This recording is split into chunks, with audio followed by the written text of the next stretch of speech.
Gil Martin here, and welcome everybody to today's episode of the Packers Post, where we bring you in-depth daily coverage of your Green Bay Packers. We have new videos dropping every day, Monday through Friday, so hit the like button and subscribe so you never miss an episode. Today, we're going to talk about a popular Packers player who is going to have a struggle to make the 53-man roster this year, and I'm talking about Bo Melton, the former Rutgers star wide receiver for all of his NFL career.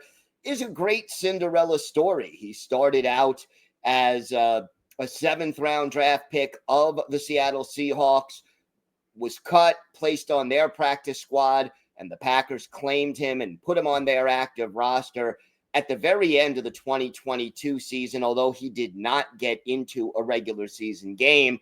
But then in 2023, all of a sudden, we saw some late season heroics from Melton after he was on the practice squad most of the season and then elevated late.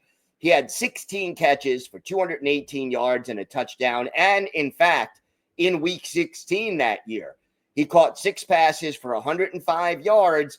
And that made him the first receiver in 2023 for the Packers to go over 100 yards in a game. He also caught a touchdown pass in the playoff game against San Francisco. And last year, he was in all 17 games, only had 8 catches for 91 yards. Matt LaFleur has also used Bo Melton on jet sweeps, end arounds, and those kind of gadget plays, and he also contributes on special teams. But here's the deal. At OTAs, the Packers had a shortage of cornerbacks. They have an excess number of receivers on the roster as of right now.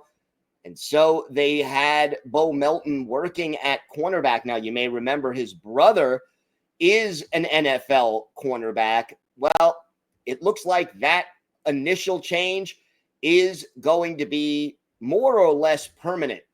They changed his number from 80 to 16, and looks like he's going to work primarily with the cornerback room as of right now. Here's what Brian Gutekunst had to say at his introductory press conference Wednesday as training camp was opening up. He said, Bo's going to spend most of his time at corner. I think we switched his number to 16 because that looks a little better than 80. That he was running out there at camp. He'll spend most of the time, especially these first 3 or 4 weeks, at corner. And then Matt LaFleur in his introductory press conference said, we all know what he is as a wide receiver. It just gives him the best opportunity moving forward to carve out a role in that spot. And look, it's easy math. Right now, the Packers have 12 players, not including Bo Melton, at wide receiver. At most, they'll keep 6. Usually, maybe they'll go to 7 if special teams allows it. And okay, you could eliminate Christian Watson initially because he's going to start the season on the PUP list. So you still have 11 players going for 6 spots, but here's the deal. Jaden Reed, Dontavian Wicks, Matthew Golden, Savion Williams, they're pretty much locks. If he's not traded, and I don't think he will be, at least not at before the season starts, Romeo Doubs would be a 5th lock. That leaves 7 players fighting for 1 roster spot, maybe 2. Bo Melton would have some pretty long odds with that. You have 11 cornerbacks on the roster, including Melton, but it's a lot less established. You have the big 3, Keyshawn Nixon, Nate Hobbs, and Carrington Valentine. But after that, it's kind of wide open for those backup spots. So there's 1 fewer cornerback, probably going for 1 additional spot. And there are less locks at cornerback than there are at wide receiver. That is the reason that this move kind of makes sense.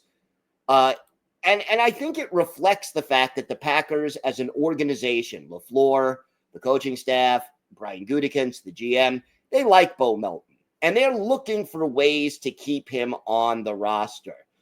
And look, position changes are not easy. Sometimes some are easier than others. I mean, you think about it. Leroy Butler, Hall of Fame safety, started his first couple of seasons playing cornerback, made the move.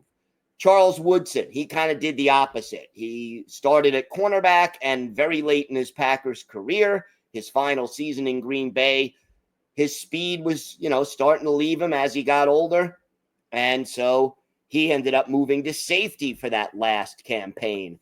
But those are kind of similar positions. Yeah, they're different. Like we've seen Elton Jenkins play every position along the offensive line at one point or another. And there is some difficulty switching sides, switching from tackle to guard, or now from guard to center. But ultimately, those positions are fairly similar. Some players switch between fullback and tight end. Those positions, again, more or less similar. They just line up in different places because most of those guys are going to be blocking and, catching some short passes. This is a different thing, though, because you're switching from offense to defense. You're doing everything backwards. It is going to be challenging, no doubt, for Bo Melton. And yet, I know a lot of Packer fans will be rooting for Melton because he is a great story. He's been an underdog throughout his career and always seems to find a way to contribute. I hope he makes the team. To me, the most likely outcome is this: Bo Melton makes the practice squad and probably gets elevated for a few games. And then if he's good enough, if he can contribute enough, whether it's at receiver, special teams, cornerback, maybe he eventually, when injuries hit, finds his way back to the 53. But it will be a challenge, and we'll see if Bo Melton is equal to it. Check out our website at thepackerspost.com. We've got new articles every day, Monday through Saturday, about your Green Bay Packers, and we go in depth. Hit the like button and subscribe here on YouTube so you never miss an episode. I'm Gil Martin. Thank you so much for watching today's episode of the Daily Packers Post. And of course, go Pack Go.